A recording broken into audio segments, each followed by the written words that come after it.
ખાડી દેશોમાંની યુદ્ધની પરિસ્થિતિને અનુલક્ષીને જામનગર જિલ્લા સહિતના સાગર કિનારા વિસ્તારની સુરક્ષા વ્યવસ્થા વધારાઈ। જામનગરના દરિયાકાંઠા વિસ્તારમાં મરીન ટાસ્ક ફોર્સની ટુકડી દ્વારા દરિયાઈ વિસ્તારમાં સઘન પેટ્રોલિંગ હાથ ધરાયું। પશ્ચિમ એશિયાઈ દેશોમાં પ્રવર્તી રહેલી યુદ્ધ જેવી ગંભીર પરિસ્થિતિને ધ્યાનમાં રાખીને ભારતની દરિયાઈ સુરક્ષા વ્યવસ્થા પણ સુદૃઢ બનાવવામાં આવી રહી છે, જેના ભાગરૂપે જામનગર મરીન ટાસ્ક ફોર્સની ટીમ દ્વારા દરિયાઈ સરહદ વિસ્તારમાં સઘન પેટ્રોલિંગ હાથ ધરવામાં આવ્યું છે। ભવિષ્ય સંકટોને ટાળવા માટે શાંતિકાળ દરમિયાન આ તકેદારી રાખવાના ઉદ્દેશ્ય સાથે આ પેટ્રોલિંગ હાથ ધરવામાં આવ્યું છે।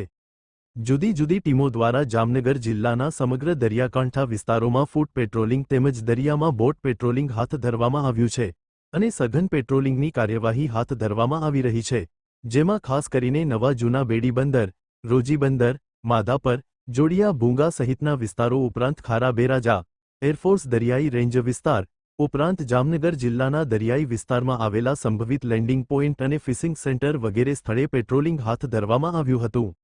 આ ઓપરેશન દરમિયાન મરીન કમાન્ડોની અલગ અલગ ટીમોએ દરિયાકાંઠાની અવાવરૂ જગ્યાઓનું પણ ચેકિંગ કર્યું હતું।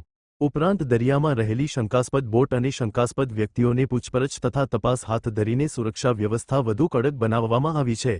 આ સમગ્ર સુરક્ષા કવાયત એટીએસ અને કોસ્ટલ સિક્યુરિટીના અધિક પોલીસ મહાનિર્દેશક અમિત કુમાર વિશ્વકર્મા, મરીન ટાસ્ક ફોર્સના આઈજીપીએલ માલ અને મરીન ટાસ્ક ફોર્સના હજીરાના એચડીએસ જે પરમારના સીધા માર્ગદર્શન હેઠળ કરવામાં આવી હતી।